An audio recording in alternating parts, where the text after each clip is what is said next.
ललित पाटीलचं प्रकरण अजून कुठं शमत नाही आहे, ते नवीन प्रकरण बाहेर आलं। खरं तर पुण्यामध्ये यांना खरे गिराईक सापडतात ते कॉलेजची मुलं, त्यानंतर पब आणि हुक्का पार्लर। ड्रग्स प्रकरणामध्ये पुणे शहर खरं तर हे विद्येचं माहेरघर आहे, परंतु आता पुणे शहर हे अंमली पदार्थांचं आंतरराष्ट्रीय हब झालं की काय अशी भीती वाटू लागली।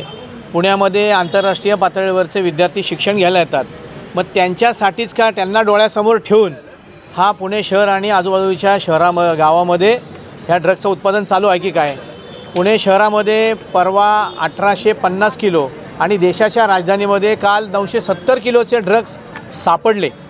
याबाबत पुणे शहर पोलिसांचं अभिनंदन करतो, परंतु हे कारखाने पुणे शहर आणि आसपासच्या बाजूला तयारच कसे होतात।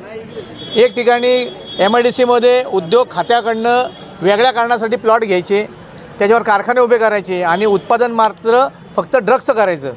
ह्यालावर अंकुश ना उद्योग खात्याचा आहे, ना पर्यावरण खात्याचा आहे, ना पालकमंत्र्याचा आहे आणि गृहमंत्र्याचा तर त्याहून नाही। खरं तर गृहमंत्र्याचं बारीक लक्ष या ठिकाणी पाहिजे होतं। ललित पाटीलचं प्रकरण अजून कुठं शमत नाही आहे, ते नवीन प्रकरण बाहेर आलं। खरं तर पुण्यामध्ये यांना खरे गिराईक सापडतात ते कॉलेजची मुलं, त्यानंतर पब आणि हुक्का पार्लर।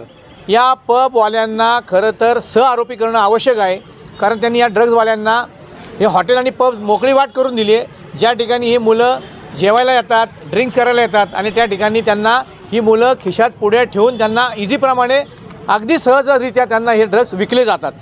म्हणून पुण्यातल्या पालकमंत्र्यांना, गृहसचिव असतील, मुख्य सचिव असतील, मुख्यमंत्री असतील आणि गृहमंत्री असतील, या सगळ्यांना मेलद्वारे पुण्यातल्या ज्या कारखान्यांना तुम्ही परवानगी दिली त्याची प्रदूषण नियंत्रण मंडळाच्या माध्यमातून कधी चौकशी केली का? तिथल्या प्रादेशिक अधिकाऱ्यांनी या कारखान्यांना कधी भेटी दिली का?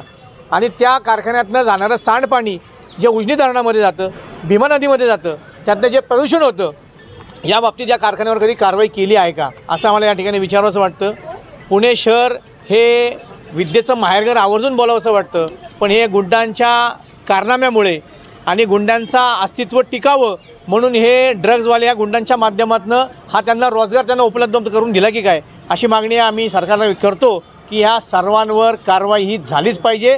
खास करून पुण्यातल्या पब संस्कृतीवर घाला घातला पाहिजे, हुक्का पार्लरवर घाला घातला पाहिजे आणि रात्री उशिरापर्यंत अवैध धंदे चालणाऱ्या हॉटेलवर कारवाई झाली पाहिजे।